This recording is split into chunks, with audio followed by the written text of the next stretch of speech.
Good evening, everyone. Yeah, I hope I am audible uh, pretty well. So, welcome to this session. Good evening, Seema. Kindly join the quiz. We are starting with the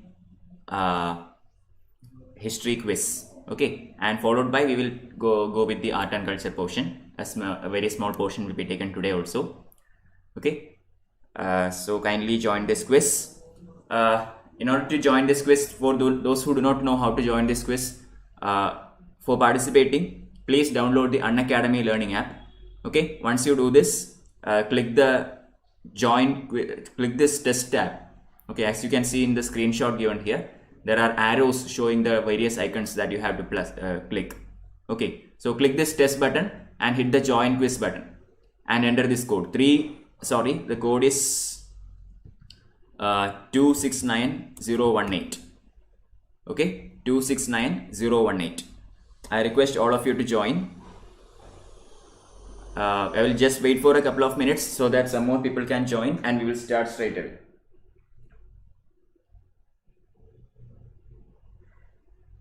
Okay, also there is a announcement. I mean, from tomorrow onwards till Tuesday, there will not be any live classes. Okay, all these sessions from tomorrow till Tuesday are pre-recorded. So these pre-recorded sessions will be played until Tuesday, and Wednesday we will meet again in a live class.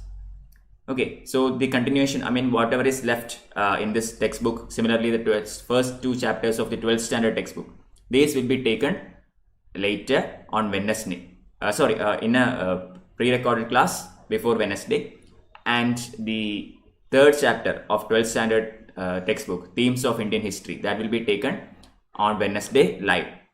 Okay, so this is the last time we are going to see live before Diwali. So I wish you all a very happy Diwali in advance. Okay, yeah, kindly participate in this quiz. I will start in a couple of minutes, as we always do. So do join for the recorded sessions also. Okay, I mean, the temple architecture will be taken tomorrow. I mean, I have already completed that lesson. The recording has been sent to Unacademy. They will be premiering it tomorrow 4 p.m. But it's just that there is no live chat. Okay, so you can listen to it, and if you have any doubts or queries or anything, you can bring it to my attention. Either via the Unacademy app directly, personally you can message me, or you can bring the doubt during the live session on Wednesday. Fine? Yeah, thank you, Seema. We are about to start very soon. Okay, as usual, we will start at 4:05. So far, only 2 people has joined. We will start sharp at 4:05.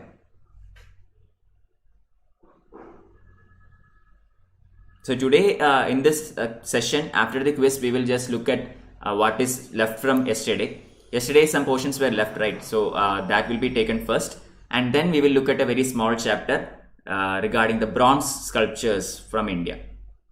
Alright, so I was planning to take Islamic architecture also today, but that will not work. I had some technical issues with my computer, so that won't work. So I have left it at that. Okay, we will complete bronze sculptures and whatever is left from yesterday. So today's class is also going to be very small, and tomorrow's are pre-recorded sessions. So this Islamic architecture I will take on Wednesday along with the third chapter from class 12. Okay, coming Wednesday. Anyway, it will be covered, don't worry, I won't miss anything. I will make sure and all the portions are given to you. So yeah, 1 more minute and I will start. Last 1 minute for anybody to join. Doesn't matter, even otherwise you can join in between. Okay, even once it starts you can join. Sorry for the sound disturbance, but I do not have any control over that. Yeah, it's 4:05, so let's begin. Okay, I am starting the quiz. Yeah, moving on. First question. Alright, so this is from modern India. Okay, consider the following pairs of the founder and the institute established by them.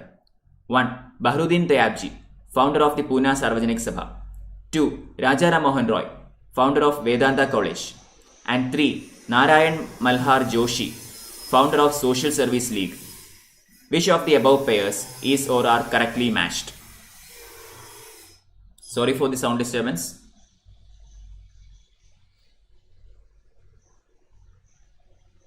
Alright, the first question is on the board.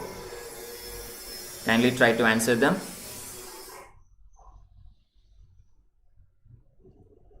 Yep, time's up. Correct answer is option B. Yeah. 50% of you getting it. Saubhagya and no, only 2 people has answered that one. Seema, I think you haven't answered it. Question 2. Arrange the following major peasant movements in chronological order of their occurrence. 1. Pabna Agrarian Uprising, Ramosi Uprising, Deccan Peasants Uprising, Indigo Revolt. You have to arrange this chronologically. Alright, Pabna, Ramosi, Deccan, Indigo. All are very famous revolts in history. Again, another question from modern India. See if you can arrange them chronologically.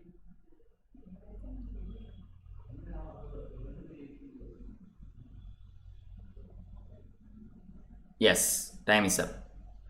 Yeah, 100% got that correct. Option A is the correct answer. Alright, very good. That was an easy question, I think. Okay, moving on to our next question. Question number 3. Consider the following pairs. 1. You have to match the movement and organization along with its leader. Alright.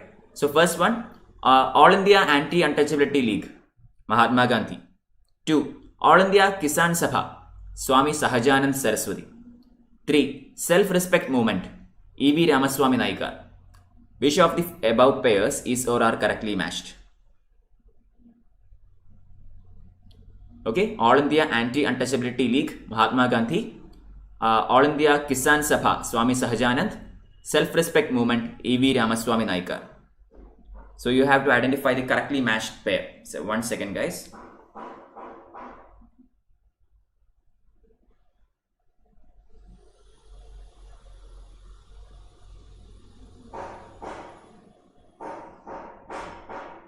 Two 69018. Yeah, fine. I just want to check the quiz code. Alright, sorry for that. Now it's fine.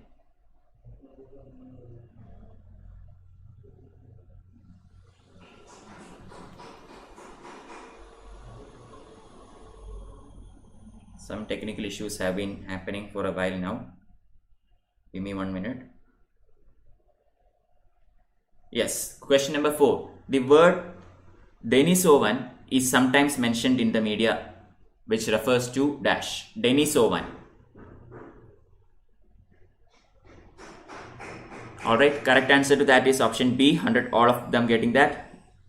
Now Sola has also joined. I request all the viewers in YouTube to participate in this quiz via the Unacademy learning app. Download the app, click the test tab here, hit the join quiz button and enter the quiz code 269018. Okay.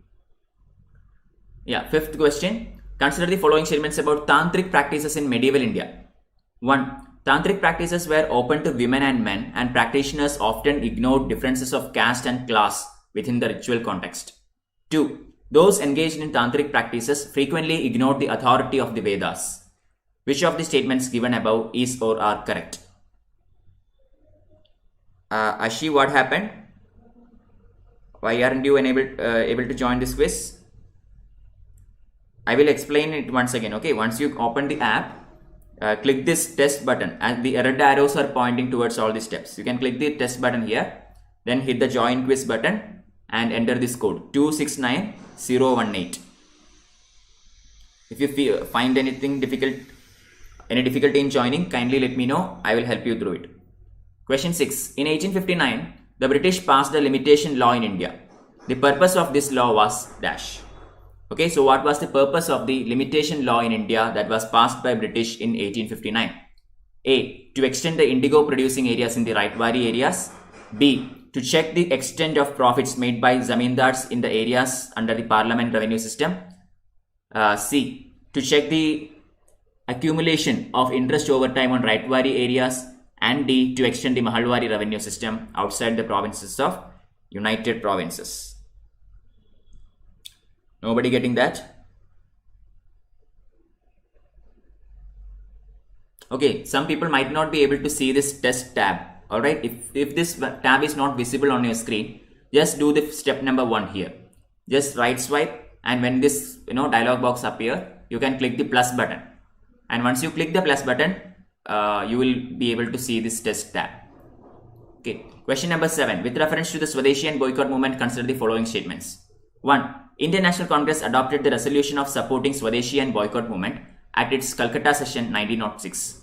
2. It led to decline in the import of foreign goods. And 3. Movement came to an end with the unification of Bengal. Choose the correct answer. Those who wish to participate in this quiz, they can join live. All you have to do is download the Unacademy learning app, and under the test tab, hit the join quiz button and enter the quiz code 269018. This is absolutely free. All of you can participate. Question number 8. With reference to Ilbert Bill controversy, consider the following statements. 1. It proposed to give European district magistrates the power to try Indian offenders in presidency towns. 2. It took place during the tenure of Lord Ripon. 3. The bill was withdrawn and substituted with a bill that provided a provision of trial by mixed jury in such cases involving European offenders. Which of the statements given above is or are correct? The questions might not be visible in YouTube, so kindly join this quiz using Unacademy learning app. Okay.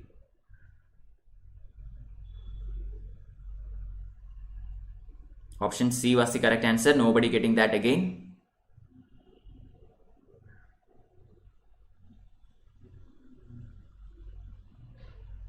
Moving to question number 9. Which of the following statements is or are correct regarding Government of India Act of 1858?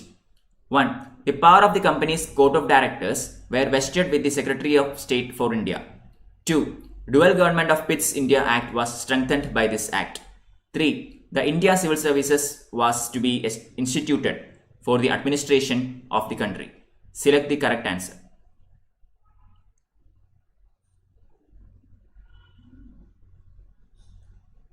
Those who are yet to join this quiz using Unacademy learning app, kindly download the app from Google Play or App Store and create a free account and enter this quiz using the code 269018.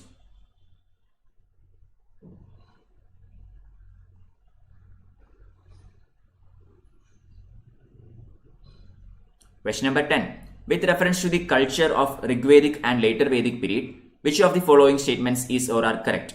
1.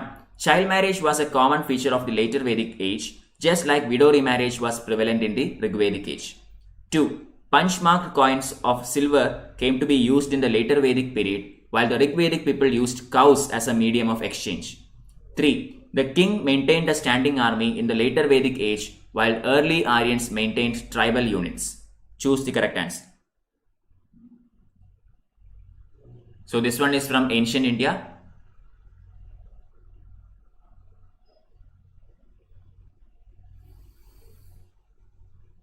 Yeah. Nobody got that.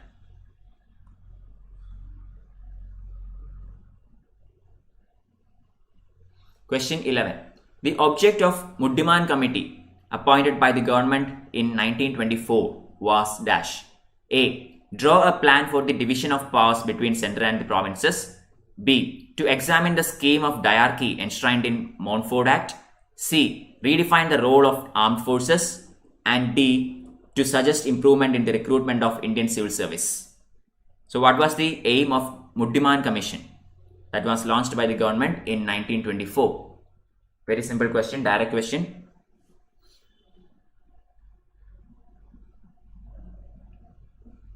These committees and all the commissions during British time is very important. You have to study it. Yeah, B is the correct answer. 50% getting it. It's regarding administration. Okay. Muddiman Commission, Central State Relations. Question number 12. Which of the following were the reasons for the decline of the Home Rule movement? 1. Montfort reforms promised responsible government. 2. Tilak had to go abroad in connection with the case. 3. The arrival of Gandhi on Indian scenario. Choose the correct answer. So which of the following is or are the reasons for the decline of Home Rule movement? Montfort reforms, Tilak going abroad, arrival of Gandhi.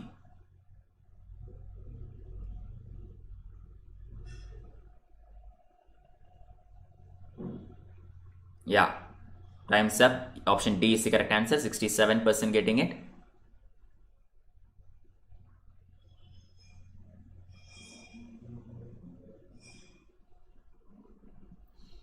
Thirteenth question. Which of the following statements is not correct regarding Din-i-Ilahi?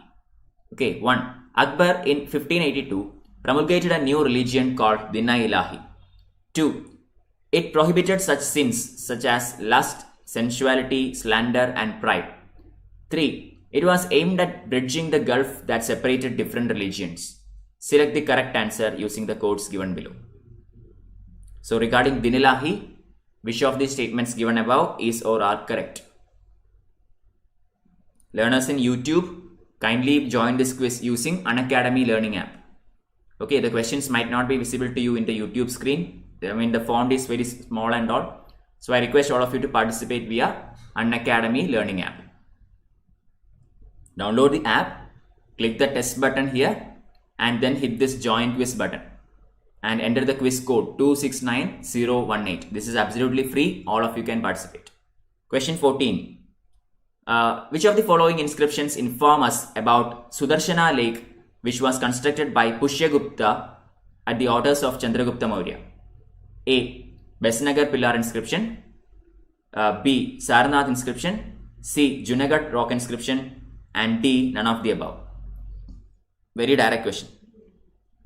Sudarshana Lake is mentioned in which among the following inscriptions? Besnagar, Sarnath, Junagadh, none of the above.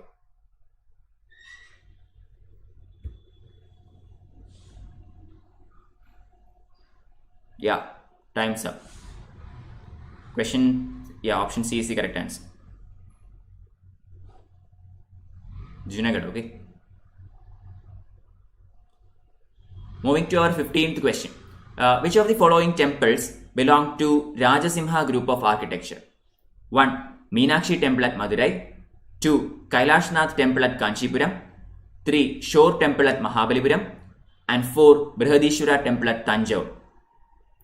Which of the following temples belong to the Rajasimha group of architecture? 1. Meenakshi temple Madurai. 2. Kailashnath temple Kanchipuram. 3. Shore temple Mahabalipuram. 4. Brihadishwara temple Tanjore.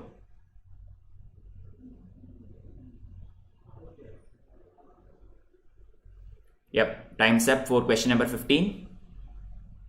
And the correct answer is option C, 100%. Everybody getting it? Yeah, only one person answered that. So he got that right. Good work, Vishnu. Question 16. The book titled Stree Purusha Tulana was written by Dash. Okay, Stree Purusha Tulana was a book written by Pandita Ramabai, Savitribai Phule, Tarabai Shinde, Begum Rokeya. Choose the correct answer. Very interesting question. Very easy question, direct question. Stree Purusha Tulana was written by option A, Pandita Ramabai, option B, Savitribai Phule, option C, Tarabai Shinde, option D, Begum Rokeya.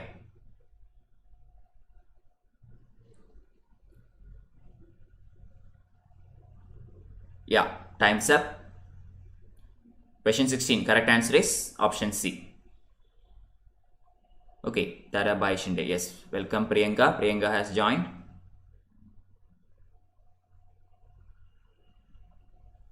Seventeenth question. Consider the following statements about Subhash Chandra Bose. 1. In 1938, he presided over the Haripura session of Indian National Congress. 2. He staunchly supported the Gandhi-Irwin Pact. 3. He met Hitler under the pseudonym Orlando Mazzotta. Which of the statements given above is or are correct? Regarding Subhash Chandra Bose. So this is again in your syllabus. If you have read the UPSC syllabus, you will understand that you have to study about certain important individualities, which includes Gandhi, Nehru, Subhash Chandra Bose, Ambedkar, Rabindranath Tagore, etc., etc. Okay, so this is a question from that area. Easy question. Option is C. To participate in this quiz, please download Unacademy Learning app, and under the test tab, hit the join quiz button and enter the quiz code 269018. Question 18. Lord Buddha's image is sometimes shown with the hand gesture called Bhumi Sparsha Mudra. It symbolizes dash. A. Buddha bowing to the Mother Earth for growth of people tree under which he had attained enlightenment. B. Buddha transmitting his teaching to his disciples who are sitting on the ground. C. Buddha claiming the earth as the witness of his enlightenment. D. Buddha seeking charity and compassion for the downtrodden sons of the soil. Choose the correct answer. This is something that I am going to teach you today. Okay, in my class later today, I will be teaching about this particular event, and correct answer is option C. Okay, Buddha putting Mother Earth as the witness of his enlightenment. That is Bhumi Sparsha Mudra. Question number 19. Consider the following statements regarding social organization under the Shatavahanas. 1. Buddhist influence in society is not seen during this regime. 2. They were the first rulers to make land grant to Brahmanas. 3. Shatavahanas show traces of matrilineal social structure. Which of these statements given above is or are correct? Okay, regarding Shatavahanas, choose the correct answer. Dear learners who have joined this session via YouTube, I request all of you to join this session using Unacademy Learning app. Okay, so that you also can participate in this quiz. Download this app. Under this test tab here, you can click the join quiz button and enter the code 269018. So you also can participate. Alright, moving to question number 20. Consider the following statements regarding Chalcolithic period. 1. Chalcolithic communities used copper as well as bronze. 2. People of this period mostly lived in the proximity of rivers and hills. 3. Use of stone tools was given up in this period. Which of these statements given above is or are correct? Another question from ancient India. I think you should be able to answer this. I have already completed this chapter in the past week.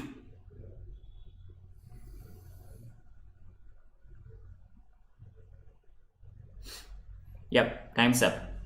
Correct answer? Option C. Everyone, those who gave the answer got it right. Yeah, only one person gave it. Vishnu, very good.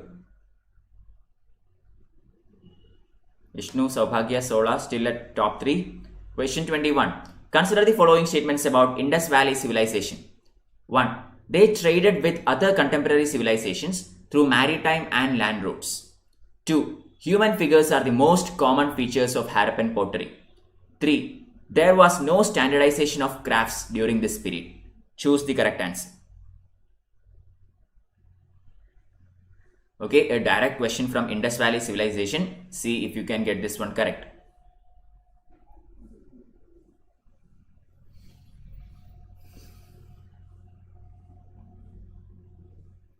So again, dear viewers in YouTube, kindly join this quiz and participate using Unacademy Learning app. Okay. The instructions to join this quiz is shown in this slide here. Click the plus button here, followed by the test tab, and hit the join quiz button. And when you are asked to enter the code, you can give this one 269018. Question 22. Consider the following statements regarding Hinayana school of Buddhism. 1. Hinayana school is more liberal and believes in the heavenliness of Buddha and Bodhisattvas. 2. Emperor Ashoka patronized the Hinayana sect as the Mahayana sect came into being much later. 3. One of the prominent Hinayana texts includes Lotus Sutra, which believes in 6 perfections. Choose the correct answer. The questions in the YouTube screen will be very small. Okay, I mean the font is very small. I cannot help it. So I request all of you to join using the app. That will be much easier. Okay. You also can participate and get in the leaderboard and all. and you can earn credits which you can use to pay a small portion of the Unacademy subscription fees if you choose to get a subscription. Alright, question 23. Consider the following statements regarding August offer. 1. It recognized complete independence as the objective of India. 2. Setting up of Constituent Assembly with solely Indians. 3. It provides a blueprint for India's partition. Which of the statements given above is or are correct? Regarding the very famous August offer, choose the correct answer. Very simple question, very direct question. Yeah, correct answer is option D. 33% got that. None of them is correct. Okay, August offer offered dominion status. It never said about partition. Okay, so everything that is said in that question is wrong. Question 24. With reference to Indian national movement, consider the following statements. 1. C.R. Das and Motilal Nehru formed the Swatantra Party in 1922. 2. The Belgaum session of the International Congress in 1924 is the only session that was presided by Mahatma Gandhi. Choose the correct answer. Another easy question. C.R. Das and Motilal Nehru formed Swatantra Party. Belgaum session of INC is the only session presided by Mahatma Gandhi.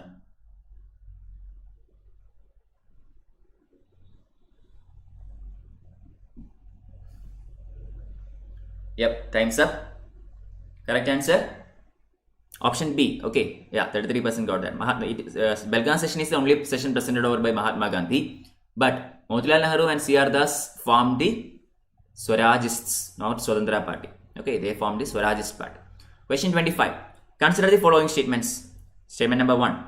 The setting up of Shore Committee is associated with educational reforms in British India.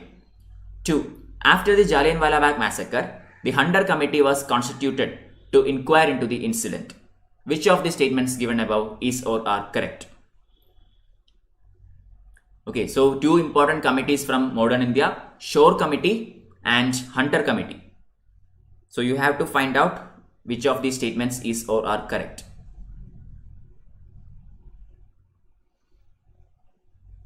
Again, dear viewers, please participate in this quiz using Unacademy Learning app. You can still join using the quiz code 269018. This is absolutely free. Alright.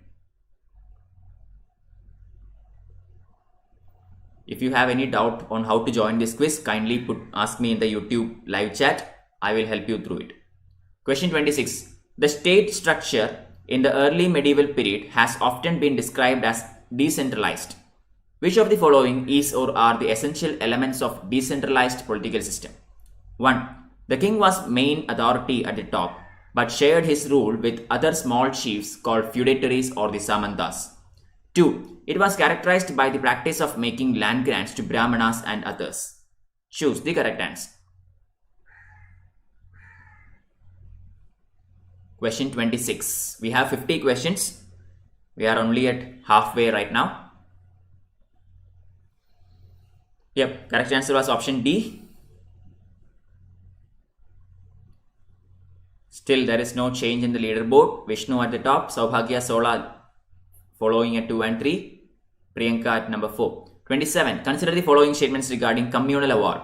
1. The communal award provided separate electorates only for the depressed classes, that is, scheduled castes. 2. While strongly disagreeing with the communal award, the Congress decided neither to accept it nor to reject it. Which of the statements given above is or are correct? Regarding communal award, choose the correct answer. Last 5 seconds.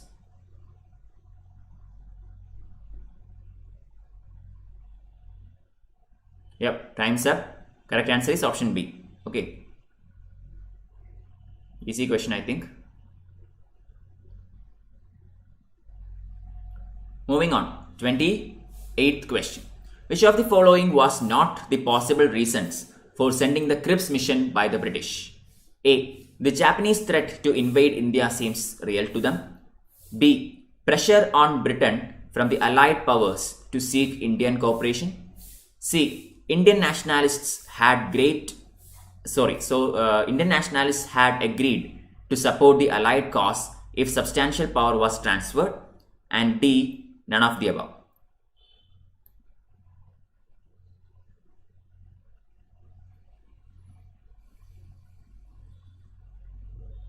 The 28th question regarding Cripps mission, easy, very easy actually. Option D, none of the above. D is the correct answer. Nobody got that, although.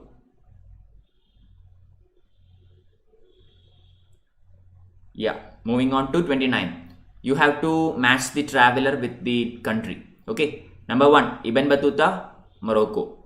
Niccolo di Conti, Venetian.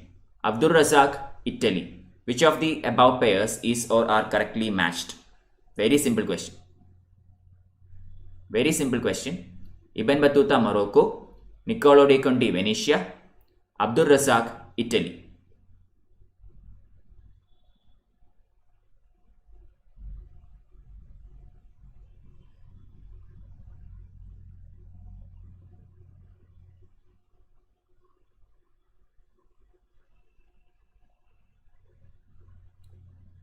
Yep, option B is the correct answer. One only. Okay. Very simple question, that one.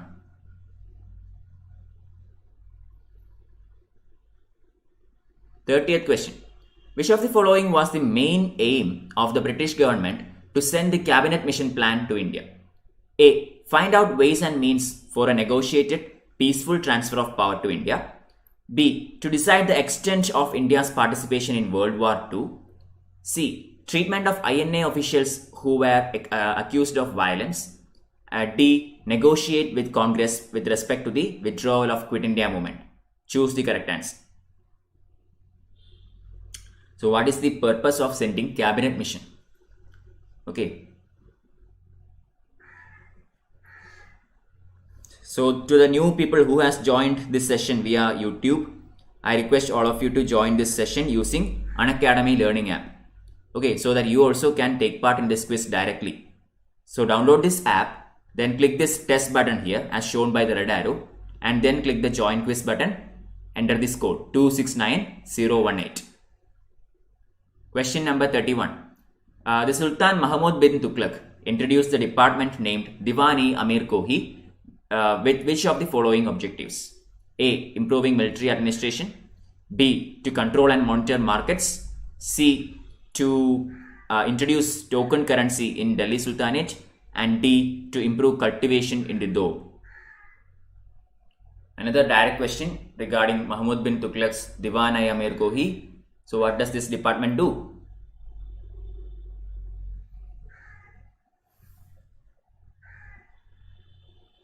Yeah, it is agricultural department. Okay, so it is regarding cultivation. Easy question. Priyanka has shifted to third position.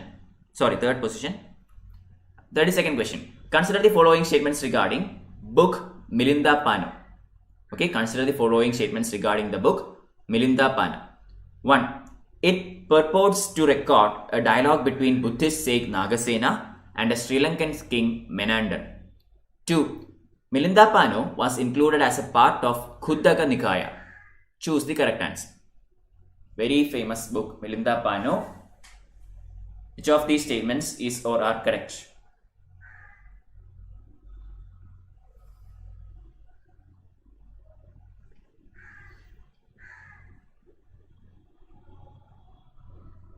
Yeah, time is up. Correct answer option B. Okay. The first statement is wrong because it was said Menander is a Sri Lankan king. No, Menander is not a Sri Lankan king. Okay, he was from Greek. So statement 1 is wrong, 2 is correct. Question number 33. Consider the following statements about Allahabad pillar. 1. It consists of Sanskrit inscription issued by Samudragupta and composed by Harisena. 2. The pillar contains Ashokan edicts. 3. It traces an ancestry of the Mughal Emperor Jahangir. Which of the statements given above is or are correct? Regarding the Allahabad pillar inscription, also known as the Prayaga Prashasti, choose the correct answer. Very simple question again. And the correct answer to 33rd question is obviously option D. Alright. Yeah, Sola taking back the third position there.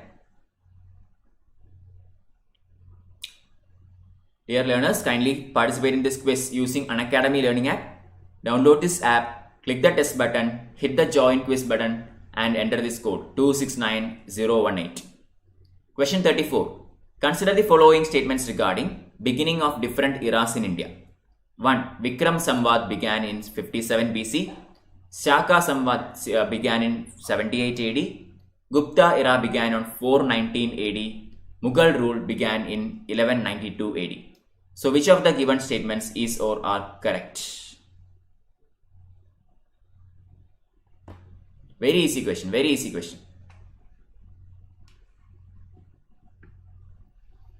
Yeah, option A is the correct answer. 50% got that. Gupta era began in 325 AD, okay, and Mughal era began in 1526, not 1192. 1192 we have Delhi Sultan, the Battle of Terrain, okay. Yeah, 35th question. Who among the following is known for their criticism of custom of sati? 1. Kalidasa, 2. Bana, 3. Medadidi, 4. Madhavar. So who among the following is known for their criticism of the custom of sati? Kalidasa, Bana, Medadidi, Madhavar.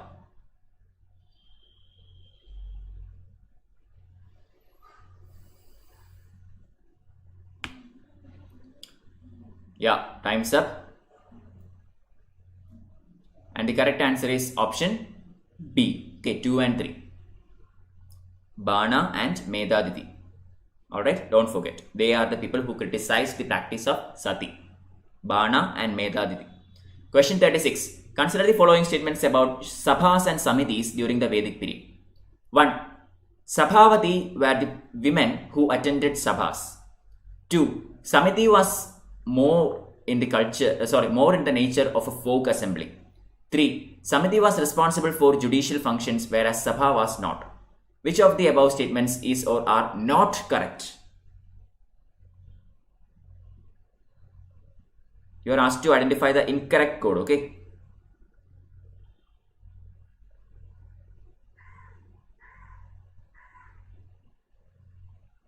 Thirty-sixth question. Yeah, time is up. Correct answer option C, 33% getting it. Very good.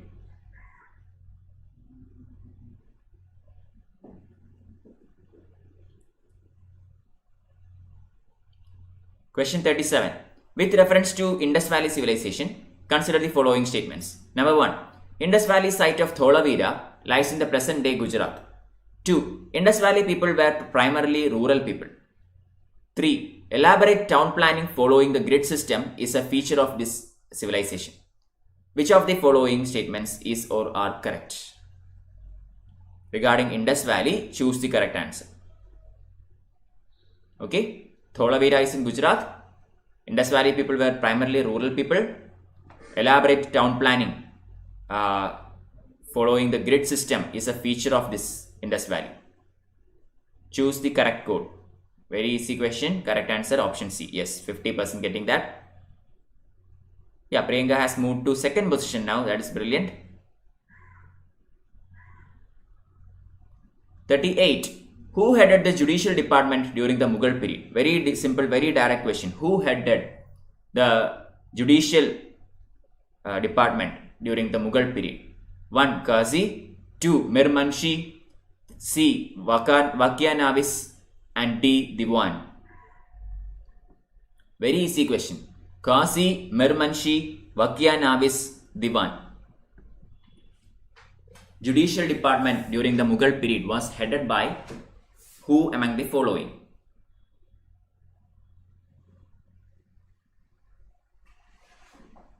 Yeah, time is up. Correct answer?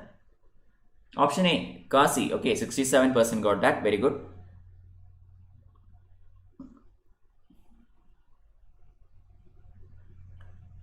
Moving to our next question, 39. Who among the following was appointed as the supreme authority in justice during the era of Mughal emperors? Okay, supreme authority in justice. Who was it? A. Qazi ul Quswat. B. Qasi ul Hazad, C. Qasi Faizul Islam, and D. Wazir. Qasi ul Qazat, Qasi ul Hazad, Qasi Faizul Islam, Wazir. So who is the supreme authority in justice?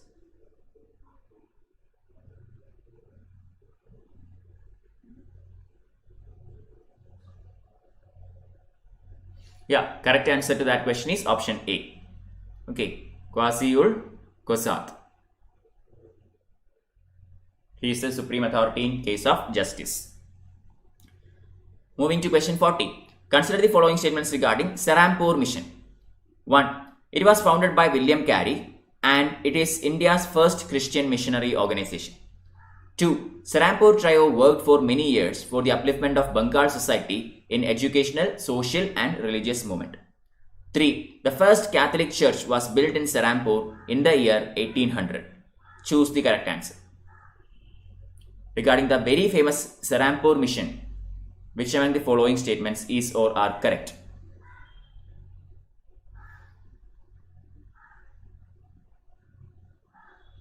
Fortieth question, and the correct answer is option A. Yeah, nobody got that. 0%.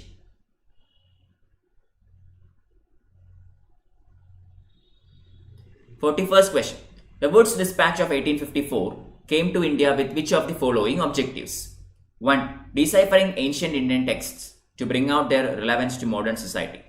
2. To educate the natives of India so that a class of public servants could be created. 3. To develop practical and vocational skills of Indians to increase production in India. 4. Promote education without any cost imposed on the public in India. Choose the correct answer. So regarding the very famous Woods Dispatch of 1854, tell me the correct answer to this question. Remember, Woods Dispatch is also known as the Magna Carta of Indian English education. Yes, option A, correct answer, 50% getting it. Vishnu, very good. Priyanka taking the lead in second position. 42. Consider the following consequences of the First World War for India and Indian national movement. 1. Huge increase in defense expenditure which was financed by war loans and increasing taxes. 2. Customs duties were lowered to zero to import cheap British products in India. 3. The Rowlatt Act was repealed.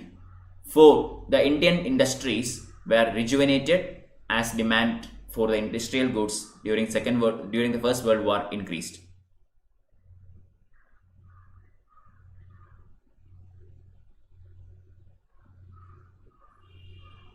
Second question. Correct answer option A. Again, nobody getting it.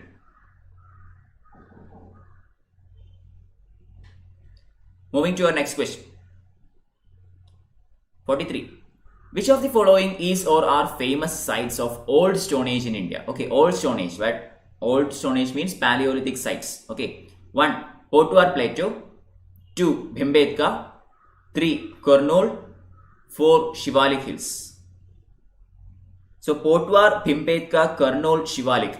Among these four, which is or are the oldest or Paleolithic sites in India? Potwar Plateau, Bhimbetka, Kurnool, Shivalik.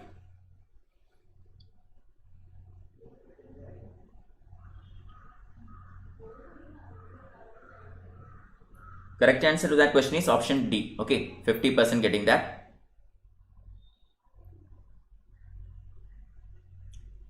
Kurnool is not there, that's all. Others all are Paleolithic. Kurnool is Neolithic. Okay. Question 44. Consider the following statements about Rigvedic society. 1. The Aryankas constitute the essence of Hindu philosophy. 2. Gold was known to Rigvedic people. 3. The Varna system established in Rigvedic period started declining during the later Vedic period. Choose the correct answer. Okay. Aranyakas constitute essence of Hindu philosophy.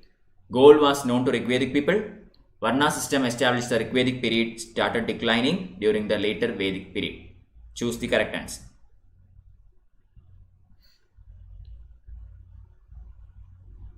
Correct answer is option C. Okay.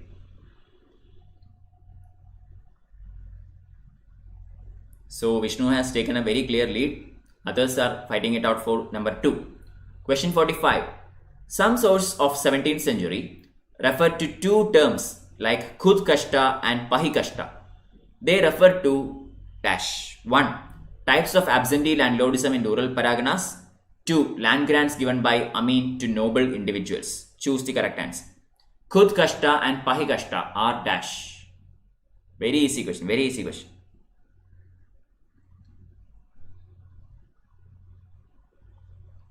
Types of absentee landlordism.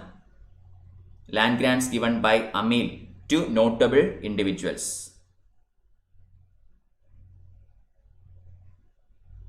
Yeah, no, neither of those is correct.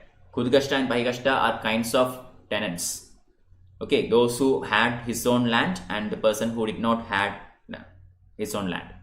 So these two are terms used to identify different type of cultivators, different type of peasants.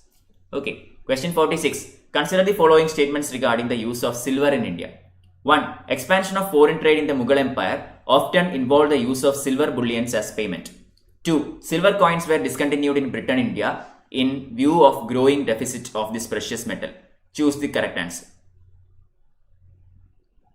Regarding silver.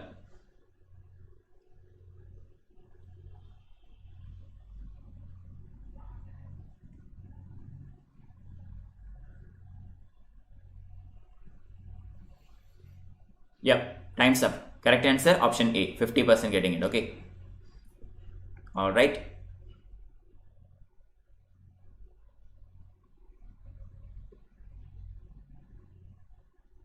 (47) Consider the following statements. 1.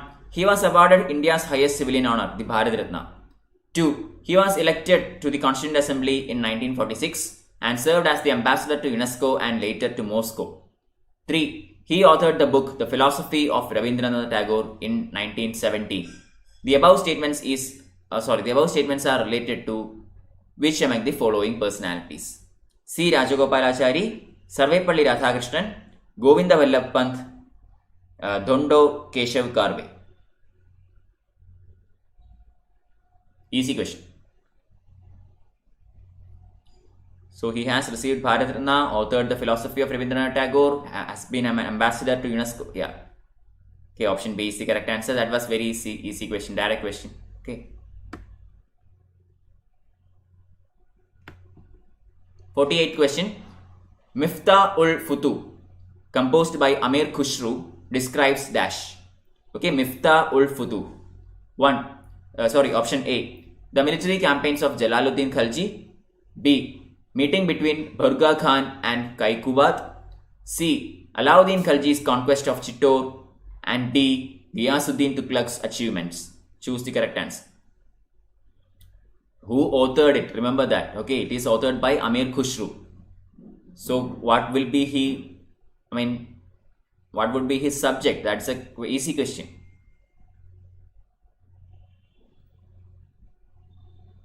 Yeah, correct answer is option A. No one getting it. Okay, many people went for option C there.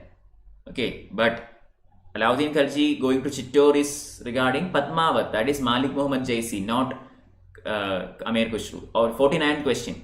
Harappan civilization was one of the first urban civilizations in the world. Which of the following statements is or are correct regarding Harappan cities? 1. The cities lacked a proper drainage system. Which was responsible for spread of communicable diseases. 2. Some of the houses in the cities were probably two-storied. 3. The chessboard pattern of arrangement of houses can be found in Harappan cities. Choose the correct answer.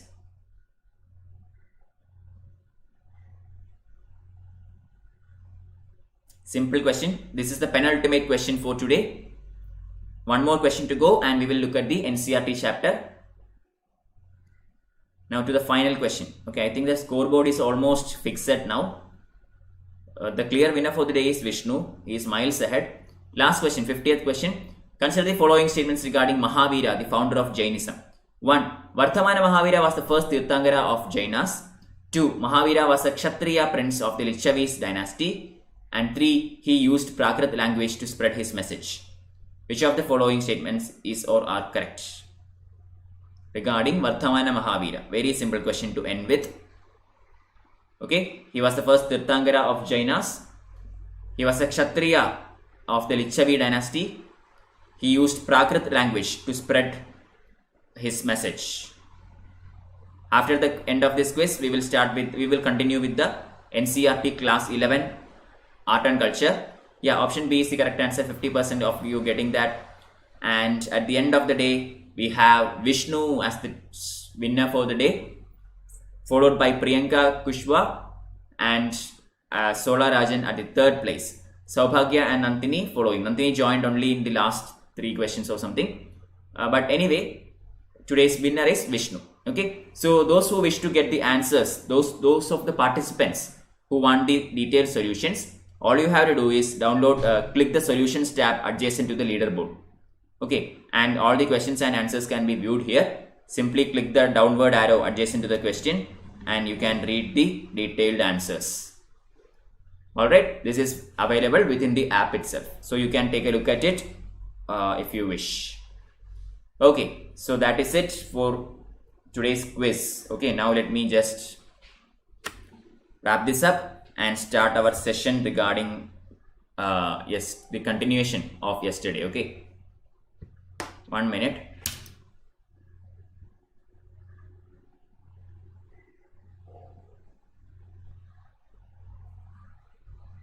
Give me a second, guys. Let me just set this up.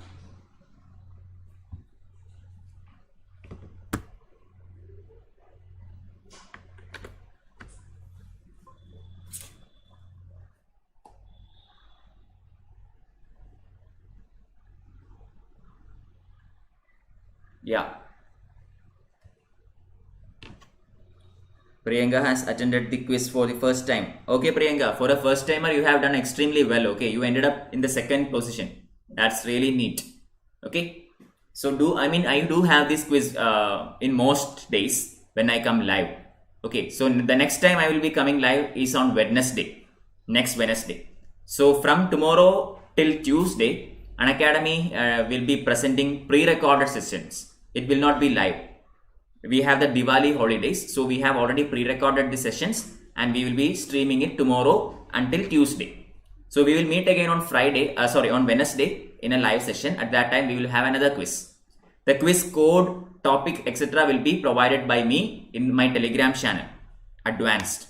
Okay, so my Telegram channel is t.me/msrw1. Okay, kindly subscribe to this channel so that you can get all the updates.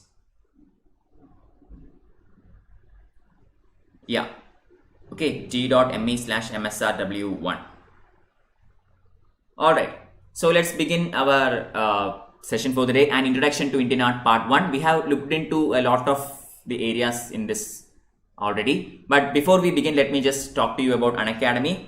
Unacademy is India's largest learning platform which offers you a wide variety of things, starting with daily live classes where you can chat with your educator, engage in discussions, ask your doubts, etc, etc. You have live tests and quizzes which you can use to evaluate your own preparation to gain more confidence by the time you reach the exam hall. Then you have structured courses which will be focusing on completing the entire syllabus in a timely fashion. We have already started one on October 19th where eminent educators such as Mrinal sir are teaching. So I request you to look into that. It is known as Mission UPSC 2021. Okay, this has started on October 19th, but still you can join this after getting a subscription. Now, along with all these things, Unacademy provides you with unlimited access to all the resources as per your requirements. All right, based on subscription also.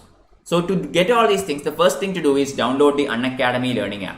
You can do this from your Google Play or App Store and create an account and get a subscription. About me, I am Madhav Sankar R Warrier. This is my Telegram channel, t.me/msrw1. If you subscribe to this channel, you will get all the updates from my side. You can download the class PDFs, other class notes, links, etc that I share in this Telegram channel. If you follow me in this channel, unacademy.com/MSRW, you will not miss any of my scheduled classes there. So parallelly, I am taking classes in YouTube as well as in Unacademy app. So those classes you can witness if you subscribe to this channel. Okay, the world history series is going on there. I mean, today that series will end. Okay, the last session L20 is happening today, where I will be speaking about communism and socialism. So I request all of you to join that class at 8 p.m. today in the following link. Fine. So Unacademy brings you all the top educators from all over the country, and the current subscription packages are as follows. So a basic subscription package, also known as a plus package, is in these various time formats, and a typical 1 year subscription will cost you 49,500 rupees, which upon using my code MSRW1 you can get 10% discount and can pay 44,550 rupees. Fine. So there is another kind of subscription known as iconic subscription. This is offered to you in 3 packages, 1 year, 2 year and 3 year. And what is the benefit of going for an iconic subscription? Over and above the plus package, you will also be provided with a personal coach or a personal trainer. That person will be there to guide you and help you throughout the exam preparation time. Okay, then you have daily mains answer writing practice, study planner and personalized feedback sessions. Clear? So here the first 1 year subscription will cost you 69,500 rupees, which upon using my code MSRW1 you can get it for 62,550 rupees after getting 10% deduction. Also remember, for any subscription that is greater than or equal to 6 months in time, you can pay the fee using the no cost EMI facility. Fine. So yeah, last but not the least, you have the optional subscription.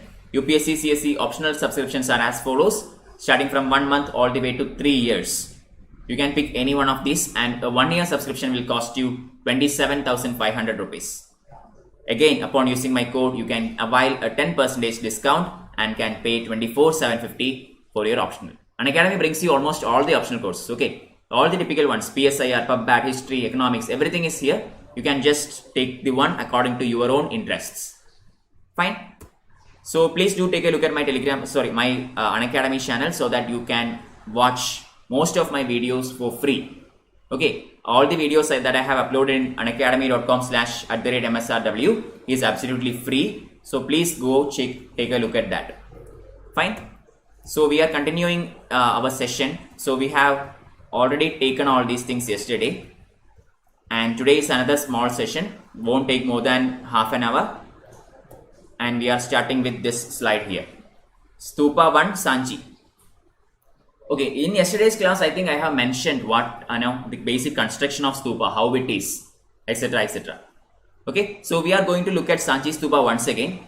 This is the actual picture of Sanji Stupa, but the plan of the Sanji Stupa has been shown to you earlier. Have you seen this? Yeah, this one. This is the plan of the Sanji Stupa. Okay, I hope you know all these terminologies. You have the Chhatri, which is at the top, just like an umbrella shape. Then you have the Harmika. Harmika is the thing over which the Chhatri is placed. Okay, then you have the Anda. Anda is the semicircular dome shaped thing. That is the main part of a stupa. That is the Anda, which is built over the relic of Buddha. Okay, then you have the Pradakshinapada. Pradakshinapada means circumambulatory path where the devotee can do his Pradakshina, doing rounds around the stupa. Then you have Vedika. Vedika is the outer wall. Okay, the railings of the outer wall is known as Vedika. And finally, you have the Torana. Torana means the entrance ways. Okay, the archways where you can, enter the shrine. This is known as Torana. Sanji Stupa has 4 Toranas in 4 directions, and each one of them is very beautifully carved. Alright. So let's go back to our class for the day. So here we go. So where is this stupa? Sanji Stupa. Sanji Stupa is located in the state of Madhya Pradesh. This is one of the World Heritage Sites, and this has 3 main stupas. Stupa 1, 2 and 3. Among these 3 stupas, Stupa 1 is the most important because it is expected to have the relics of Buddha. Okay, which means what? Some kind of a body part, maybe a nail or maybe a hair strand or whatever. So this stupa has this relic of Buddha, Stupa 1. And that is the one I just showed you. This is Stupa 1. Alright. Then other 2 stupas are also there. Stupa 2 has the relics of 10 arhants, which means less popular bodhisattvas. Alright, so relics of 10 arhants. And Stupa 3 has the relics of Sariputta and Mahamaugalayana. Okay, Sariputta, Tissa, etc. are very famous personalities who presided over the Buddhist Sangeethis. Fine. So their relics are in Stupa number 3. Fine. So Stupa 1 has very beautiful carvings on its gateways. You can see a very beautiful picture of the gateways here. There is very complex, very intricate carvings in the gateways. It has small brick structure to begin with, but later on it was covered with stone. So the main stupa, the original stupa, was built with bricks. Okay. Later on, stone layers were added around it. Fine. Along with these stone layers, we also see Vedika and the Torana, which are all added in a later period. It is not there in the original shrine. Fine. Ashokan lion capital pillar. Okay, yesterday we saw about this. We have 2 lion capitals in India. One is in Saranath, other one is in Sanchi. The one in Sanchi is actually destroyed. Okay, it is actually a very damaged condition and it is not interest to us. The lion pillar at Saranath is the one which became the national emblem. Don't confuse this. It is not Sanchi. It is Saranath lion pillar that became the national emblem. Fine. So here in Sanchi also we see such a lion pillar by Ashoka. In Sanchi we also see an upper Pradakshinapada. This is very unique. Okay, there is a lower Pradakshinapada for every stupa, and here in Sanchi we have an upper Pradakshinapada also. Okay, so Buddha is shown in symbolic form in an empty throne, feet, chhatra, stupas, etc. etc. So there is a concept in Buddhism based on which Buddha did not believe in the concept of. One second. Alright. Buddha did not believe in the concept of idolatry, idol worship. Okay, so earlier in Buddhism, we do not come across the statues of Buddha. This started occurring only during the time of Mathura and Gandhara schools of art. Until then, Buddha was represented by symbols, symbolic gestures. For example, his throne, or his feet, or his chhatra, etc. etc. Fine. Hello Seema, welcome back. So Stupa 1 is the oldest stupa. However, images on the Vedika of Stupa 2 are the earlier one compared to that in Stupa 1.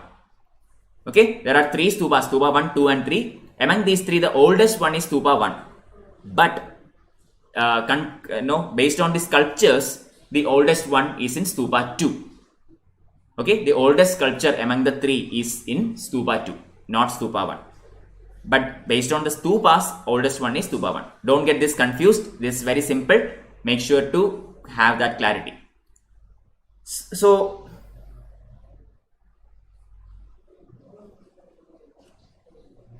Saubhagya is saying that the questions are so confusing only 1 month back. Saubhagya, actually don't worry.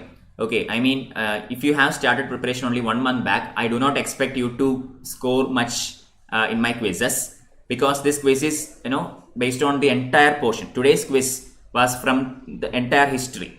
Okay, so this is really difficult. Don't worry about that. Very soon, from next week onwards, I will announce it in my Telegram channel.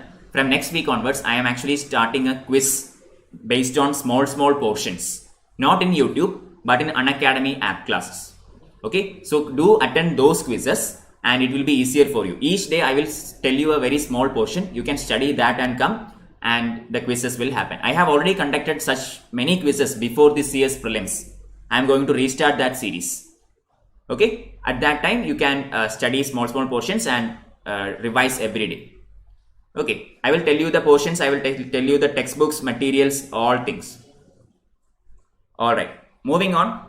So these stupas, these Sanji Stupa or whatever, this has many inscriptions in them. Some of the inscriptions are based on, the life of Buddha. Some of the inscriptions are based on his own teachings. And one of the most famous ones is the Jataka stories. Okay, there are many different stories in Jataka tales. This can be seen in the walls of Sanji Stupa. Fine. We also see guardian images on the pillars and the Shala Bhanjika. Okay, and when we tomorrow we will be studying about the temple architecture in India, and we will study that in many temples, in the gateway of the temple there are guardians. In North Indian temples, it is Ganga and Yamuna. Okay, Ganga and Yamuna are shown in the two sides of the entrance. But in South Indian temples, it is Dwarapalakas or doorkeepers. Okay, so similarly, here also we see such guardian images and the Shalapanchika image in the Sanji Stupa. So do take a very good look at this, very beautifully carved. So you can see the Chhatri here. You can see the this is the Chhatri. Okay, this is the Chhatri. This one is the Harmika.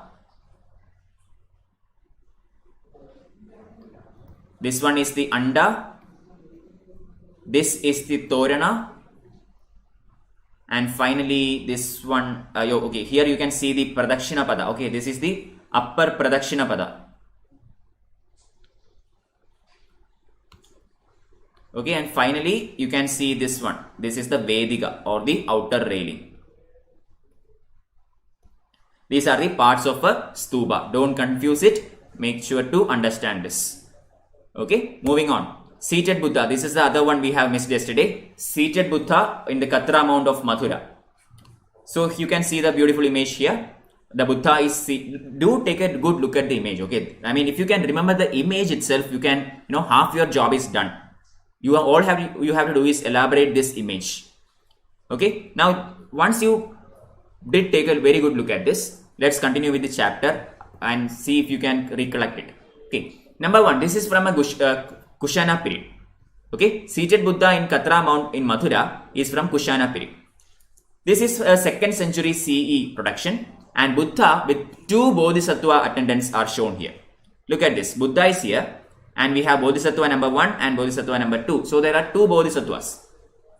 Buddha is sitting in Padmasana, right hand in the Abhaya Mudra, and left hand is placed on his left thigh. Look at this once again.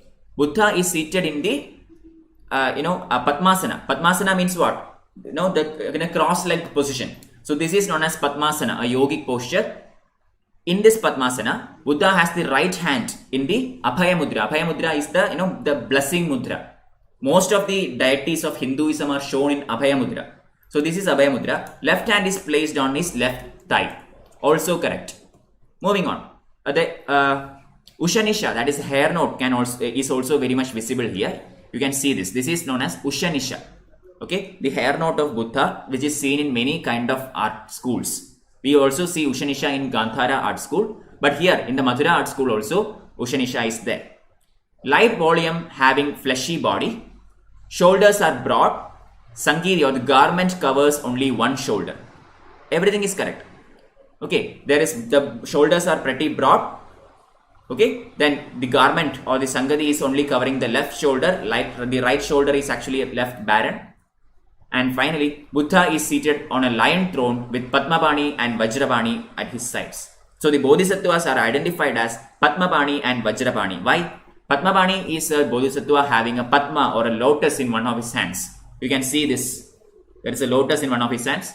And the other one is Vajrapani because this is Padmapani. And this is Vajrapani. Vajrapani has a Vajrayudha in his one hand. Okay, so these are the two Bodhisattvas in the Katra Mount of Mathura. Finally, halo around the head of Buddha is very large and is decorated with simple geometric motifs. See, halo behind Buddha's head is simple geometric shapes and relatively plain. If you remember in yesterday's class, I told you Mathura School of Art has very intrinsically carved halo, contrary to Gandhara. Gandhara we have contrary to Amaravati. In Amaravati we have more or less a plain halo, but in here Mathura the halo is very much decorated. Fine. Moving on to Buddha's head from Taxila. Look at this. Okay, look at this one. This is the Mathura school, and look at this one. This is the Gandhara school. Now I think you can see the difference here. Okay, the facial difference, how the eyes is done, how are the eyebrows done, how is the hair done. Okay, everything is different here. This is the difference between two schools of Buddhism.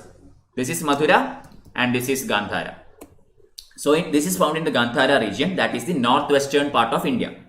Okay, so right now Taxila is in Pakistan, but when I say northwestern part of India, I am speaking about the Indian subcontinent. Fine. So this is also from 2nd century CE and of Kushana period. You can see Greco-Roman elements here. If you have seen very old Roman statues, you can see similar methods to do the eye, to do the eyebrow, etc. etc. These features are known as Hellenistic features. Why? Because they are not done in a way representing gods. Okay, in Greco-Roman style, the gods are represented in this form. So that is why it is known as Hellenistic elements. And this is seen in the Gandhara region of, or the Gandhara school of arts. The hair is curly. You can see that as well. There is a note here, but even then the hair is very much curly. Forehead is plain and is large. Correct. Protruding eyeballs. Again correct. Eyes are half closed and the face and cheeks are not round. That is again a very important feature. Okay. The eyes are half closed, fine. Cheeks are not that much round. The face itself is a bit elongated. Look at the previous one. Look at Mathura school. This is more much more round in nature. But here you can see that it become elongated. The ear is very much elongated. Okay. So the ears are elongated. Surface is very smooth. Interplay of light and dark. Also correct. There is because of this particular method of carving, you can see that the light is hitting from this area and the other area is in the shadows, and this light and shadows are beautifully manipulated by the artisan or the sculpturer who made this thing. Okay. And finally, expression of calmness. Correct. Traits of Achaemenian, Parthian and Bactrian traditions into the local traditions in hallmark of Gandhara style. So in the northwestern part of India, many dynasties ruled at that time, including the Achaemenians, Parthians, Bactrians, also known as the Indo-Greeks. Okay, so these people had a huge influence in the local Gandhara style, which produced this kind of output. Okay, moving on to next one, seated Buddha in Saranath. This is the image, seated Buddha in Saranath. Look at the halo behind the head. Okay, in Mathura school there is beautiful halo. Here also you can see the halo is intrinsically carved, but the center portion of this halo is left without any carving. I hope you can see this. The center portion is left without any carving. Okay, so let's look at the features one by one. This is a relatively newer one. Okay, so we have this from the late 5th century CE and is made of Chunar sandstone. Okay, Chunar sandstone, and Buddha is shown in Padmasana, also representing the Dharma Chakra Pravartana. So Padmasana means what? The cross-leg position, the yogic posture, so that you can see here. Also you can see the Dharma Chakra. This is actually Dharma Chakra Pravartana that is symbolized with this statue. We can look at this. Panel below the throne depicts Chakra, the wheel in the center, and a deer on either side with his disciples. Look at this. There is a wheel here. Can you see this? There is a wheel here, and you can see 2 deers on both sides of this wheel. And you can see many disciples as well. Okay, so this wheel symbolizes Dharma Chakra Pravartana, also the enlightenment of Buddha. Okay, that is what this is showing. Drapery clings to the body and is transparent to create the effect of integrated volume. Again correct. Drapery clings to the body. Look at this. You can see the Buddha's hand, and from here the drapery is actually falling down. It is very much integrated to the body. It is not like separately putting extra clay or anything. In this figure, if you look at this, drapery is much more prominent. But here the drapery is actually along with the body. Clear? This is a particular feature of Saranath school. Don't forget. The face is round, eyes are half closed, lower lip is protruding, and the roundness of the cheeks has reduced as compared to earlier period in Mathura. Everything is correct. Face is round. Okay, that elongation is not there. The face is pretty much round. The lower lip is very much protruding. Let me try to zoom this in. Okay, yeah, the lower lip is pretty much protruding. Face is very much round. Eyes are half closed in a meditative fashion. Okay, so the fleshiness has actually gone down compared to previous schools. Clear? Moving on. So hands are shown in the Dharma Chakra Pravartana Mudra. So this is the Dharma Chakra Pravartana Mudra. Okay, this particular mudra is known as Dharma Chakra Pravartana Mudra. Fine. So back of the throne is profusely decorated with different motifs of flowers, creepers, etc. placed in a concentric circle. Central part of the halo is plain without any decoration. That I have mentioned at the beginning itself. Halo is profusely decorated except for the center portion which is left plain. Alright, and this actually adds to the beauty of it. Transparent drapery becomes a part of physical body. Already mentioned, so I am not going to repeat it. Fine, so this is the seated Buddha at Saranath. Now moving on to Padmabani Bodhisattva in Ajanta cave number 1. So far we looked into sculptures. Now we are looking at a particular painting from Ajanta cave number 1. Okay, many of the paintings in Ajanta has been lost or disintegrated. But cave number 1 is extremely well preserved cave. Okay, so we see this beautiful painting of Padmabani in cave number 1. So Padmabani, as the name suggests, has a really beautiful lotus in his hands, and he is one of the prominent bodhisattvas. Remember, in 19, okay, it is in 2019 prelims, there was a question. Padmabani and Vajrabani bodhisattvas are seen in which among the following caves? Option A, Ajanta, B, Ellora, C, Elephanta, D, Bagh caves. This was a question in prelims 2019. Okay, so remember, this is seen in Ajanta cave number 1. Alright, very important. So here again, this is from late 5th century CD, holding a Padma or a lotus in his hands, and you can see the 3 bends in the body. That is the Tribhanga architecture. Okay, the 3 bends are shown. Number 1, number 2, and number 3. If you can see the full figure, you will understand the number 3rd one. Okay, all the 3 bends are beautifully shown. So this is also known as the Tribhanga posture.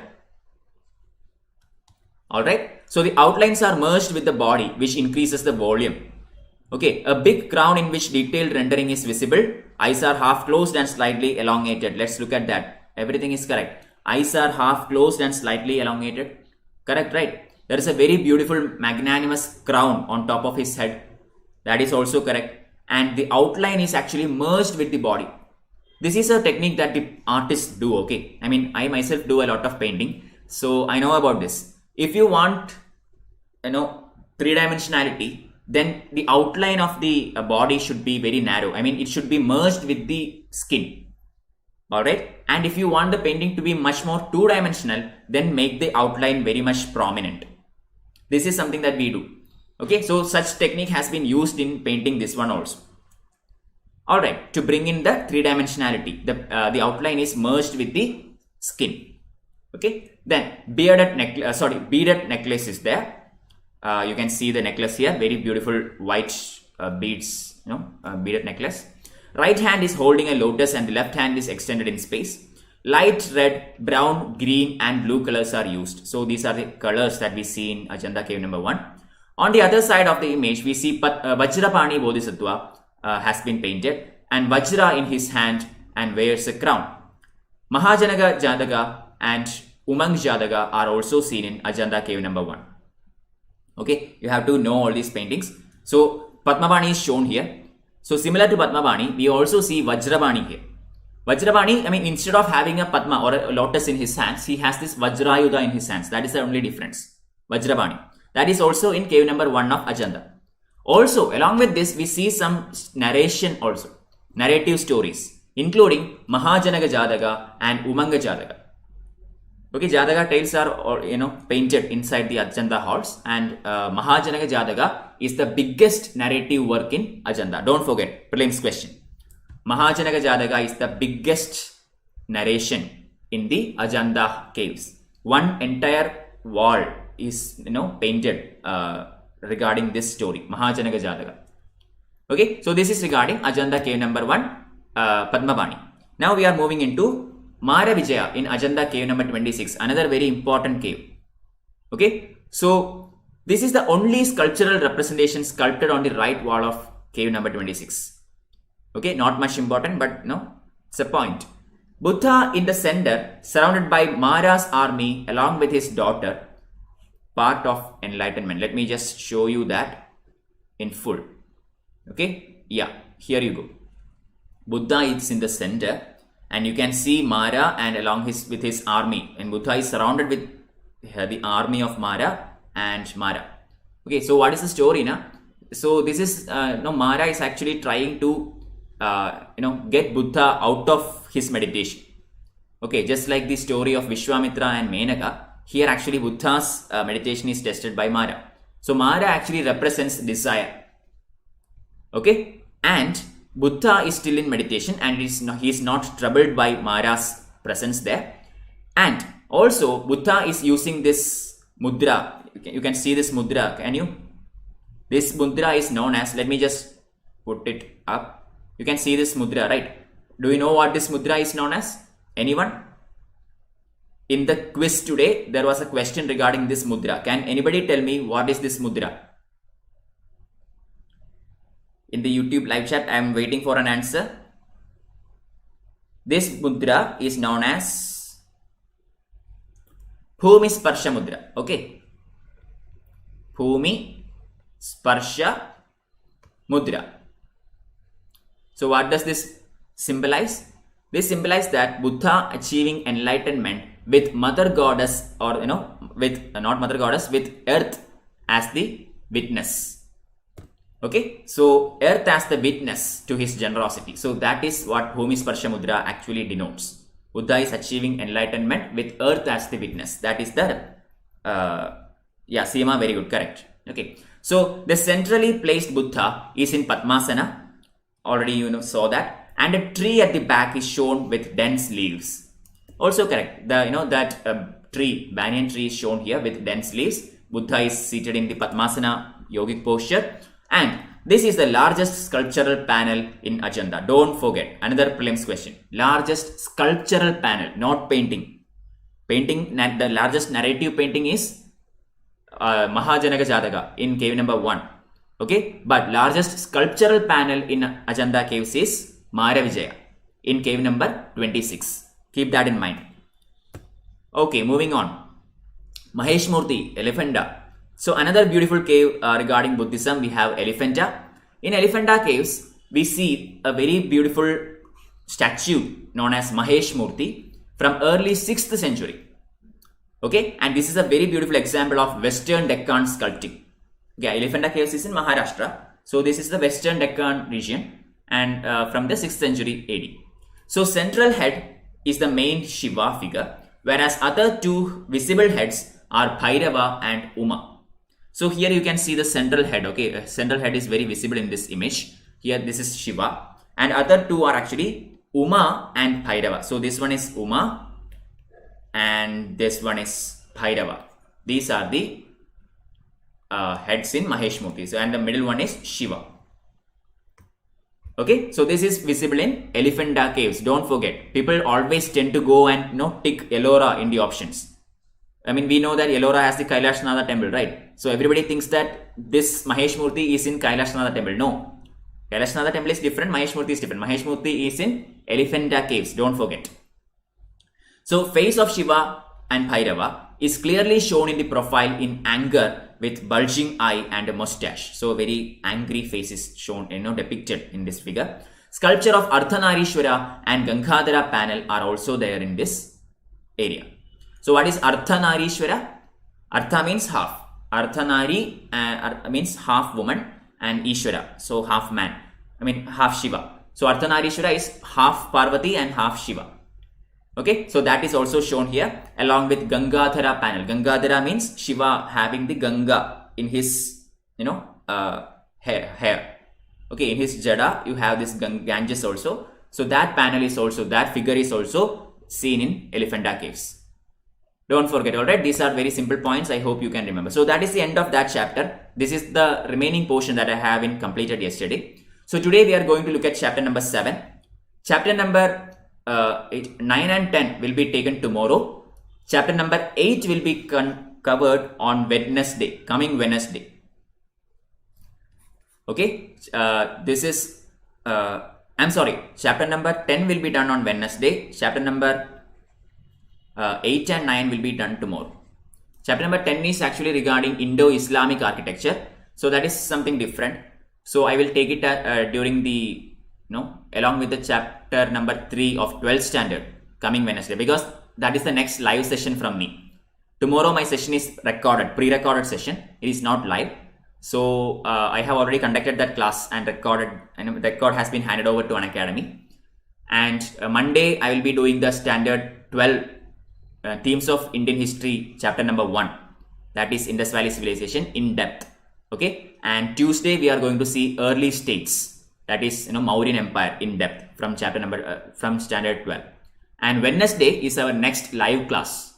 Okay, so at that time we will see early societies, and along with that we will see chapter number 10, Indo Islamic architecture from standard 11 art and culture textbook. Fine, so let's start. So tell me the books names. Book names means what? If you are starting preparation, you can start with NCERTs. I am completing the NCERT series as we speak. I have started from class 6 onwards. Now, by a couple of weeks, I will be completing every history textbook from class 6 to class 12. Okay, so if you are a beginner for UPSC, start with NCERT textbooks for all the humanities subjects such as history, geography, economics, polity, and so on. Okay, science not need. Science you can pick and choose certain classes and you can study that. For all humanities subjects from standard 6 to standard 12, you can start NCERTs. After that, you can go for the main books. Okay, I have already conducted a session regarding 10 most interesting books for UPSC. I have taken a session like this. You can Google, you can just search this in YouTube. 10 most important books for UPSC, and you can go through that. But otherwise, I will also give you a book list later because it will take some time now. So don't worry, I will give you a clear book list. You can contact me in the app directly if you want.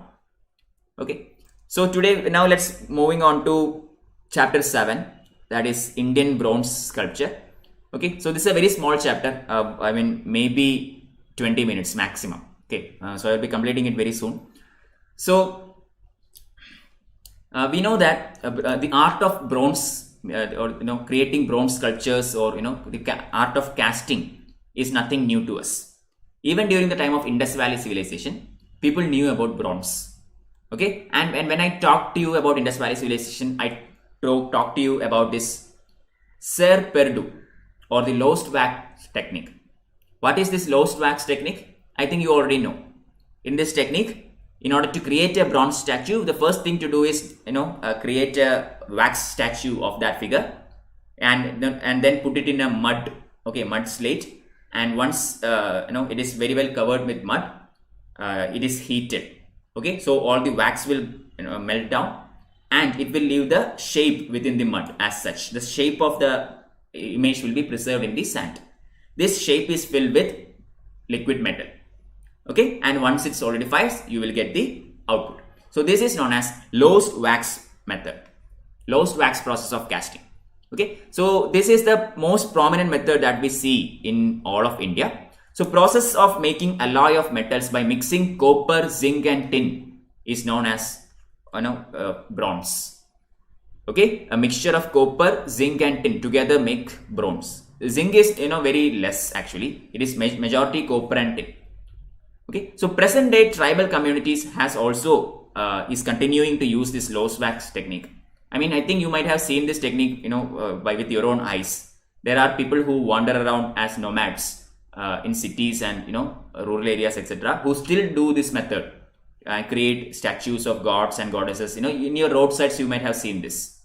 So one of the earliest examples of bronze statues in the world is the dancing girl from Mohenjo-daro.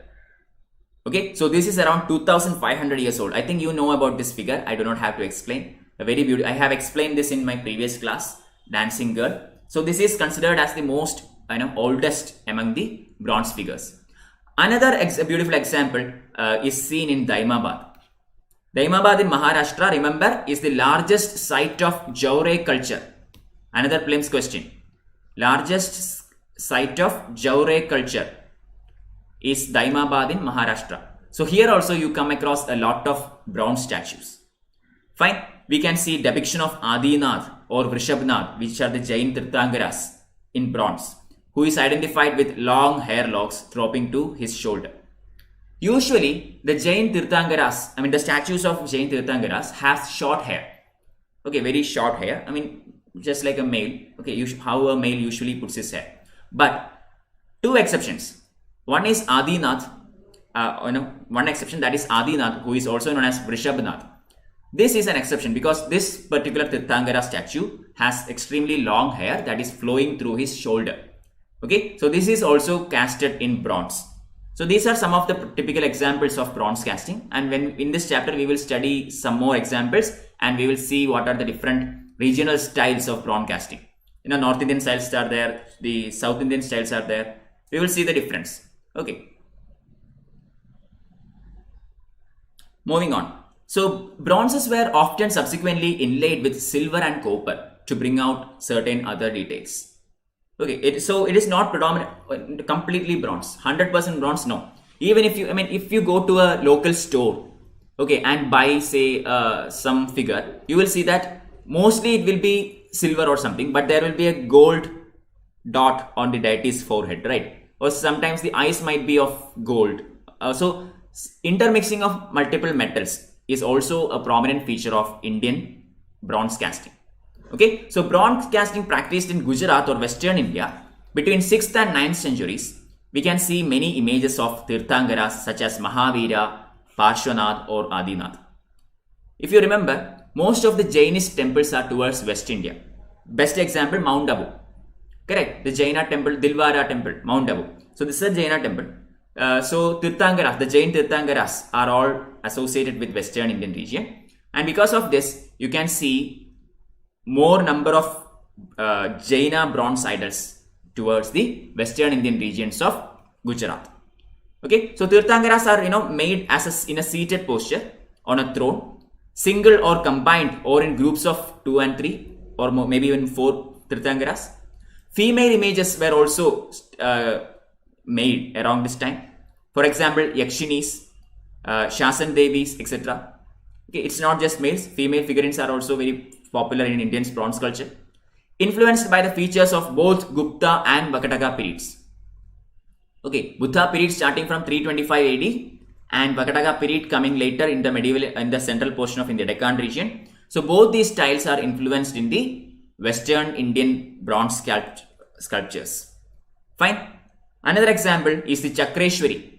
Okay, Chakreshwari is the Shashana Devi of Adinath and Ambika is that of Neminath. So Adinath and Neminath are very prominent figures in Jainism, and the Yakshini of Adinath is known as Chakreshwari and that of Neminath is known as Ambika. This is also a probable prelims question, don't forget. Okay, Chakreshwari Adinath, Ambika Neminath. Okay, so moving on. So a standing Buddha images are also very popular among the bronze sculptures. I do not have to explain it. So youthful and proportionate in comparison with Kushana style. So in Kushana style we saw that the detailing is not that much anatomically correct. Okay, sometimes the shoulders are extremely broad or sometimes the face is not in proportion with the body. These kinds of anomalies happened in Kushana period. But here in the medieval in the Western bronze casting time during the Vakataka and Gupta periods, we see that the anatomy of the body is much more realistic. Okay, so the bronze from Dhaneshwar Khetra, Uttar Pradesh, the folds of the drapery are treated as in the Mathura style, that is in a series dropping down curves. Sarnath style bronze has foldless drapery. Another prelims question. Okay, in Mathura style or in the style of Uttar Pradesh, we have drapery with folds. Okay, so for example, if Buddha is shown, then he will be wearing a shawl with multiple folds. This is the Mathura style drapery. Clear? But the Sarnath style drapery is without any folds. So basically it is like this. That's it. There is no fold. Okay, this is a prelims question. Don't forget. Mathura school with fold. Sarnath school, no fold. The best example of Sarnath school is the Sultanganj statue in Bihar. Clear? Best example of the Mathura school is the Dhaneshwar Khetra in Uttar Pradesh. Fine. Moving on.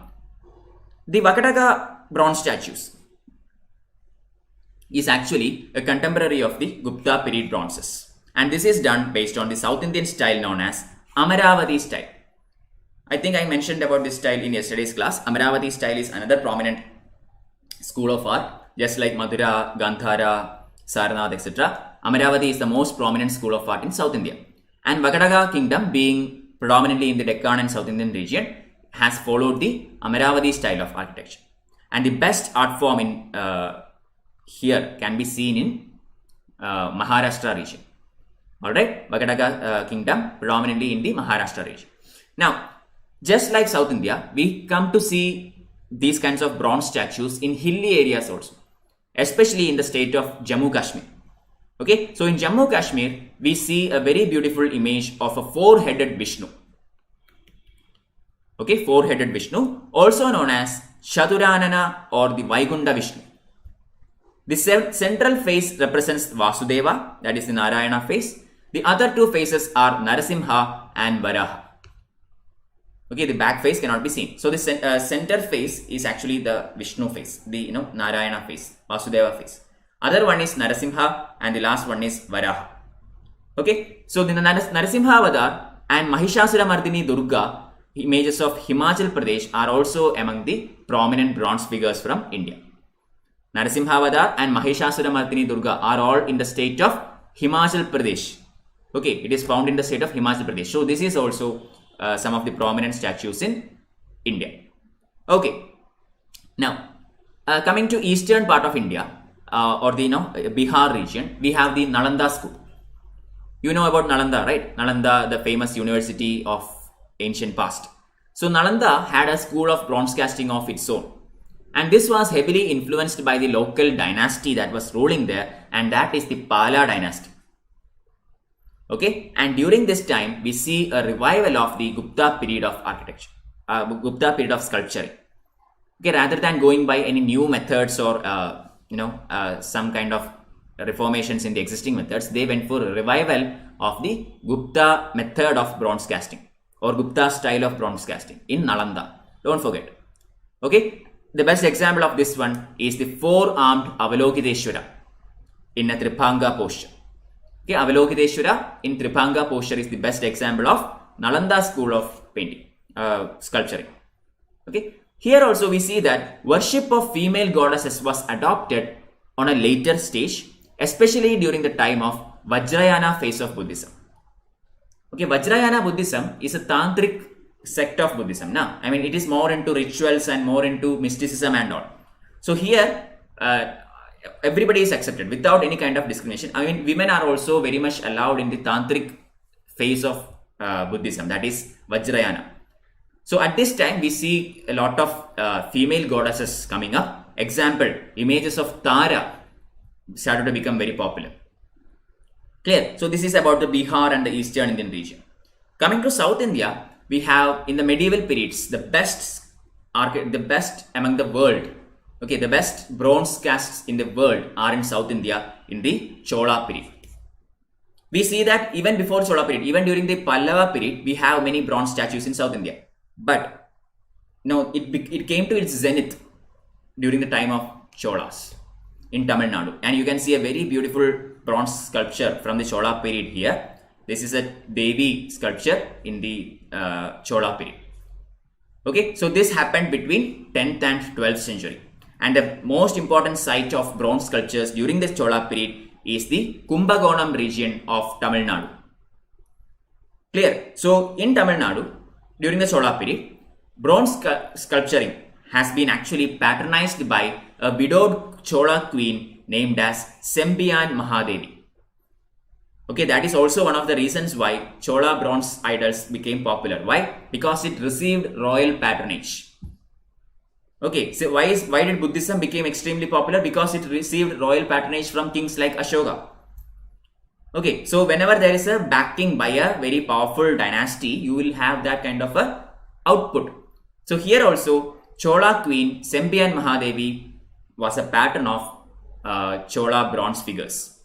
Fine. So as I have said, even before Chola period, during the Pallava period, we see some very beautiful bronze sculptures in South India, especially in the 8th century. And the best example is the icon of Shiva seated in Artha Paryanka Asana.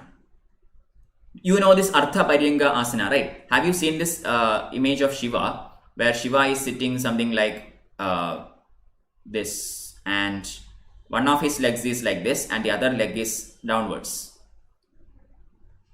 Okay, this is the Artha Paryanga Asana, which means one leg is kept down and the other leg is kept in a partial Padmasana manner. Okay, so Artha Paryanga Asana Shiva is a product of Pallava bronze arts. Don't forget, it is not Chola, it is Pallava. Okay, and here the right hand of Shiva is in the Achamana Mudra, suggesting that he is about to drink the poison. You know the story, right? Shiva drinking the poison and Parvati Devi, clinging Shiva's throat, and his throat becomes blue color. That is why he is known as Nilakantha. Okay, so that story is actually depicted in this bronze idol, also known as the from the Pallava period. Fine. Moving to next slide. So we see lots and lots of Shiva iconographies in Tamil Nadu, especially in regions such as Tanjore or Tanjavur, whatever. Okay, Tanjavur is the new name. Tanjore is the British name they put. Okay, so the greatest temple, Brihadishwara temple in Tanjavur, built by Rajaraja Chola I, is also for Lord Shiva. So Shaivism was extremely popular in Tamil Nadu region at that time. Okay, so prominent figures of Shiva includes Kalyana Sundaramurti. Kalyana Sundaramurti means what? It is a Shiva in the Panigrahana panel, or sorry, Panigrahana story. Okay, Panigrahana means marriage. Okay, this is the local term for marriage, Panigrahana. Okay, so Kalyana Sundaramurti form of Shiva in the Panigrahana story is another beautiful example that we find of the bronze sculptures in Tanjavur. So union of Shiva and Parvati in the Ardhanarishwara Murti is another example. Already I talked to you about Ardhanarishwara. Okay, that is another beautiful example that we see here. Coming to the Karnataka region, we see that in a place called Tirupati.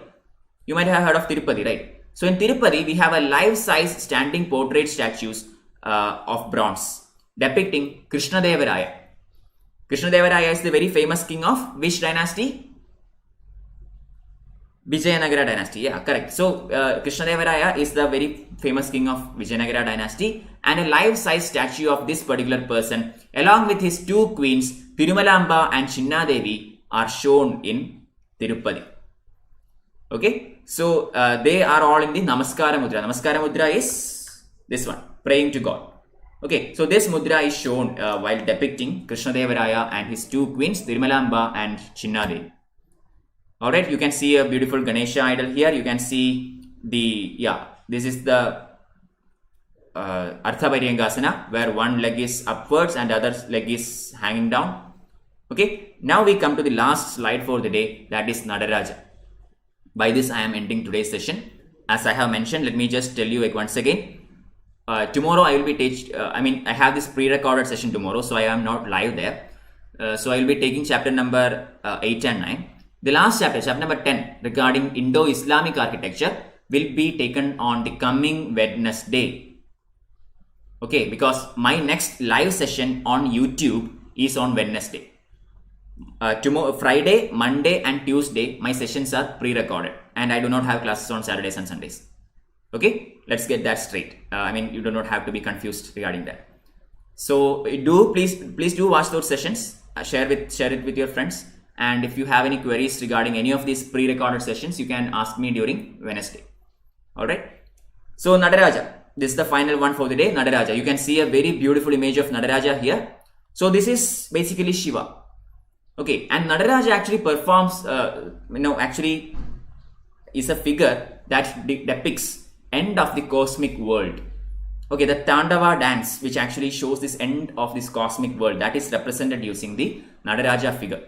And this figure is actually an outcome of Chola period. We have seen lots and lots of Nadaraja statues in various forms, right? But the first Nadaraja statue was built or sculptured during the time of Cholas in Tamil Nadu region. Okay, so in this statue you can see Shiva balancing himself on the right leg, suppressing the Apasmara Murti, the demon of ignorance or forgetfulness, with the foot of the same leg. You can see that, right? So Shiva is balancing himself on the right leg here, and this Murti is known as Apasmara Murti, and he is considered as the demon of ignorance. Okay, so Apasmara Murti is underneath Shiva's leg, while the other leg, that is the left leg, is raised position. Okay, you have this Bhujangastra Sita stance. Bhujangastra Sita stance is, the position of the left leg is known as Bhujangastra Sita stance. What does this mean? This means this is a posture which represents Tirobhava, that is kicking away the veil of Maya or illusion from the devotee's mind. So Shiva in this position is basically kicking away the illusion or the Maya from the devotee's minds. Okay, that is what this represents. It is not just some dance posture. Okay, there is a lot of meaning to it, and this is it. Similarly, if there are 4 arms for Nataraja in this structure, so the right hand is in the Abhaya Mudra. Okay, the main right hand, it is in Abhaya Mudra. You can see that. Here you go, Abhaya Mudra. Okay, then upper right hand has a Damaru. You can see that here as well. There is a Damaru in his upper right hand. A Damaru is a musical instrument associated with Lord Shiva. You know that, right? Damaru. Then you have the upper left hand carrying a flame.